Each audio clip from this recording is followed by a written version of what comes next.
I went from retail sales to an IT operations analyst. I had no idea what I was doing for the first 2 years of my employment, and they trained me and coached me into knowing how to do the job. Told them I had a college. Over the course of 3 years, I have successfully concealed a significant inaccuracy on my resume, and it has not hindered my professional advancement. Initially working in retail sales, I unexpectedly transitioned into the role of IT operations analyst, a position for which I lacked familiarity and experience. During the first 2 years, my employer provided me with comprehensive training and guidance, allowing me to develop the necessary skills to excel in the position. To secure the job, I misrepresented my educational background and claimed to possess relevant IT experience, despite neither being true. By adopting a confident and articulate demeanor during the interview, I was able to convincingly convey a false narrative. Today, I am an integral part of my team and have earned a substantial income, far exceeding what I would have received if I had been truthful from the outset. Moreover, I consistently receive positive performance reviews and am well positioned for future career advancement. Edit. Update. My husband started having sex with me in the shower without warning, and I couldn't say no. Me and my husband recently got married yesterday. We ended up taking a shower together this morning and he was behind me. I bent down to grab the shampoo when I felt him penetrating me. Just married. A complicated morning encounter. It's been only a day since I exchanged vows with my husband, and our honeymoon period has already been disrupted by a sensitive situation. During our morning shower together, my husband positioned himself behind me. As I leaned down to pick up the shampoo, I felt an unexpected and unwelcome sensation. He was engaging in intimate activity with me, despite my apparent lack of consent. His hands were wrapped around my waist, but I couldn't find the words to stop him. The moment passed quickly, and he finished.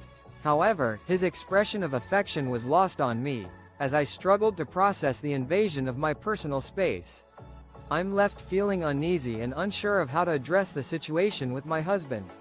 I'm hesitant to bring it up with him, but I'm not sure how to navigate this conversation. I need guidance on how to express my feelings and clarify my boundaries in our relationship. Edit. This is a real-life experience shared by a user. It may help others who have encountered similar situations to know that they're not alone. Update. To protect the user's identity and maintain their anonymity, all personal details have been kept confidential. TLDR.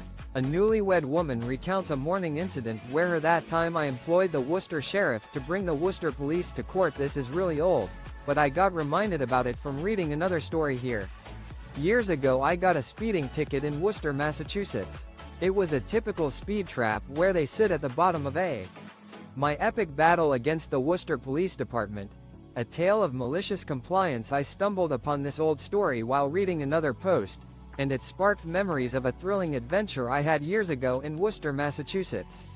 It all started with a speed ticket, issued in a notorious speed trap where police sit at the bottom of a steep hill, waiting for unsuspecting drivers to exceed the ridiculously low speed limit. I felt the ticket was unfair and decided to take on the challenge of fighting it, determined to make them work for their $100 fine. After researching various strategies for contesting radar tickets, I discovered that one effective approach was to verify whether the police department had the proper FCC documentation for the radar gun used. If they didn't have it, the radar evidence would be inadmissible in court, and I might stand a good chance of winning my case. I visited the Worcester Police Station, navigated to the records department in the basement, and presented the officer with the ticket and my request to view the radar records. However, I was met with resistance and told that civilians didn't have access to that information. Determined to get my hands on those records, I employed a clever tactic. I sought advice from others on how to request records for OOP. I heard my housemates having sex and I enjoyed it and thought they might want a threesome. I'm not the OOP. OOP is UP PG 8603. Original. I'm currently crashing with a couple I know until I find a new place. They have sex very loudly above me, and I love it. Long story. Lately, I've been living with a couple I know until I find a new place, and their boisterous intimacy has been making it difficult for me to concentrate.